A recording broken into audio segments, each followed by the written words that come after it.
Selamat siang kepada dosen hukum etika dan tanggung jawab profesi, Bapak Haposan Salaraja Sinaga, SKH MA, perkenalkan, nama saya Rohit Enggi Sitorus, NIM 20400-544, Universitas Kristen Indonesia. Baik, di sini saya akan menjelaskan terkait tugas akhir saya, membuat kesimpulan film Devil's Advocate 1997 dan kemudian analisis penjelasan ulasan secara hukumnya dalam konteks atau perspektif penegakan kode etik profesi hukum. Kesimpulan kasus yang dapat kita ambil adalah tokoh utama dalam film The Devil's Advocate adalah Kevin Lomax, merupakan pengacara hebat dari Florida tanpa seorang ayah dan hanya dibesarkan oleh ibunya yang merupakan anak dari pendeta. Perkara yang pertama kali dia hadapi adalah pelecehan seksual yang dilakukan gurunya matematika terhadap muridnya bernama Barbara.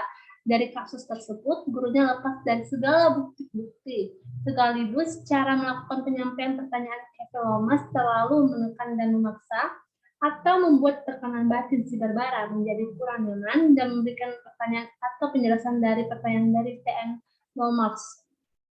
Kasus yang kedua dia hadapi adalah peninjauan ulang kembali kasus Moyes. Dalam kasus ini, kasus Moyes didakwa menyembelih hewan dengan bertentangan dengan undang-undang kesehatan Australia.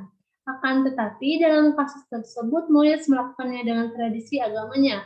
Peninjauan kembali dalam kasus ini dikabulkan oleh hakim. Kasus selanjutnya adalah kasus pembunuhan yang dilakukan oleh Alexander Chalon atas tuduhan telah membunuh 3 orang dan terbukti bersalah di hadapan hakim.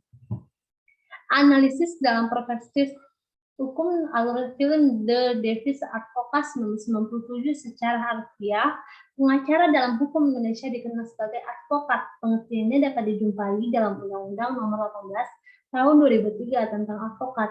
Dalam ketentuan pasal 1 ayat 1 termuat jelas definisi dari advokat yang berbunyi, advokat adalah orang yang profesi memberi jasa hukum baik dalam maupun di luar pengadilan yang memenuhi persyaratan berdasarkan ketentuan undang-undang ini. Dapat dipahami bahwa dalam pasal 1 ayat 1 undang-undang advokat tersebut memberikan berupa jasa hukum dan memberikan pendampingan hukum baik itu dalam persidangan ataupun di luar persidangan.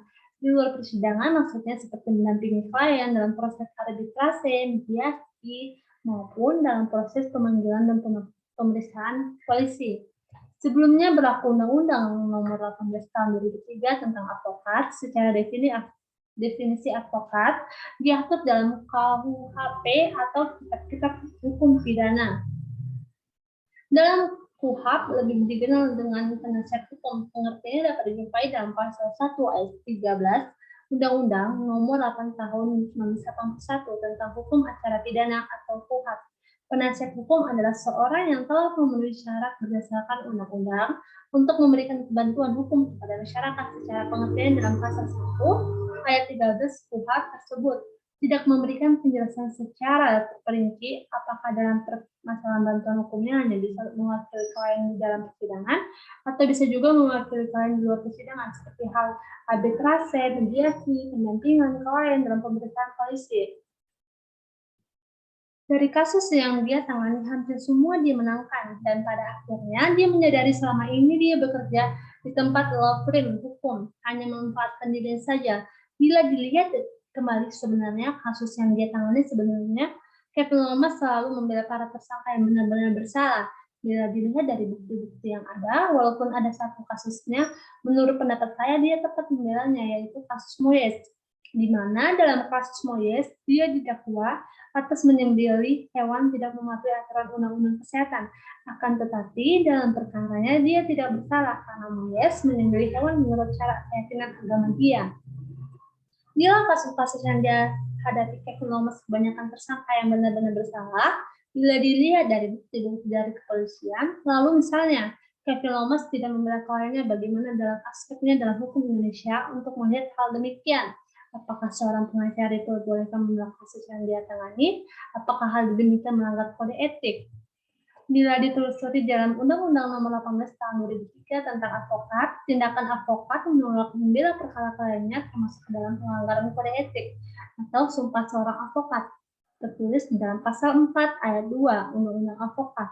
Salah satu sumpah janji yang diucapkan advokat berbunyi, bahwa saya tidak akan menolak untuk melakukan pembelaan atau memberi jasa hukum di dalam suatu perkara yang menurut hemat saya merupakan sebagian daripada tanggung jawab profesi saya sebagai seorang advokat. Dan pasal 6 Undang-Undang Advokat yang berbunyi mengabaikan atau melantarkan kepentingan kliennya berbuat atau bertingkah laku yang tidak patuh terhadap lawan atau rekan profesinya, bersikap bertingkah laku, bertutur kata, atau mengeluarkan pertanyaan yang menunjukkan sikap tidak terhormat terhadap hukum, peraturan perundang-undangan, atau pengadilan, berbuat hal-hal yang bertentangan dengan kewajiban, kehormatan, atau harkat dan martabat profesinya, melakukan pelanggaran terhadap peraturan perundang-undangan, dan atau perbuatan tercela, melanggar sumpah janji advokat dan atau kode etik profesi advokat dapat dipahami apabila seorang advokat dilarang menolak membela kasus yang dia tangani yang sudah dijelaskan dalam Undang-Undang Nomor 18 tentang advokat. Tetapi aturan ini berbeda dengan peraturan kode etik advokat yang disahkan di pasal B tahun 2002. Pasal 3 huruf A Kode Etik Advokat di Indonesia yang berbunyi, advokat dapat menolak untuk memberi nasihat dan bantuan hukum kepada setiap orang yang memerlukan jasa dan ataupun bantuan hukum dengan pertimbangan oleh karena itu tidak sesuai dengan keahliannya dan bertentangan dengan hati nuraninya. Tetapi untuk dapat menolaknya dengan alasan karena perbedaan agama, kepercayaan, suku, keturunan, jenis kelamin, keyakinan politik, dan atau kedudukan sosialnya. Dalam pasal 4 huruf J Kode Etik Advokat Indonesia yang berbunyi, advokat yang mengurus kepentingan bersama dari dua pihak atau lebih harus mengundurkan diri sepenuhnya dari pengurusan kepentingan tersebut. Apabila di kemudian hari timbul pertentangan kepentingan antara pihak-pihak yang bersangkutan, perbedaan aturan hukum dalam peraturan Kode Etik Advokat Indonesia tahun 2002 tentang Undang-Undang Nomor 18 tahun 2003 tentang advokat. Akan tetapi dalam praktek yang dapat dijumpai seorang advokat dapat menolak dengan kepentingan kliennya atau menolak membela kasus klien asalkan mempunyai alasan yang jelas dan tidak mengabaikan atau melanggar hak klien. Untuk permasalahan tersebut memang sudah menjadi kewajiban seorang advokat. Advokat dapat membahas memilih kasus mana yang dia bela dan mana yang tidak dia bela. Dalam aturan hukum Indonesia pun dalam Undang-Undang Nomor 18 Tahun 2003 tentang advokat tidak melarang seorang advokat memilih kasus yang akan ditangani. Baik, sekian terima kasih. Itulah hasil presentasi saya. Jika ada kekurangan, mohon maaf kepada Bapak Pusang Sunaga. Terima kasih.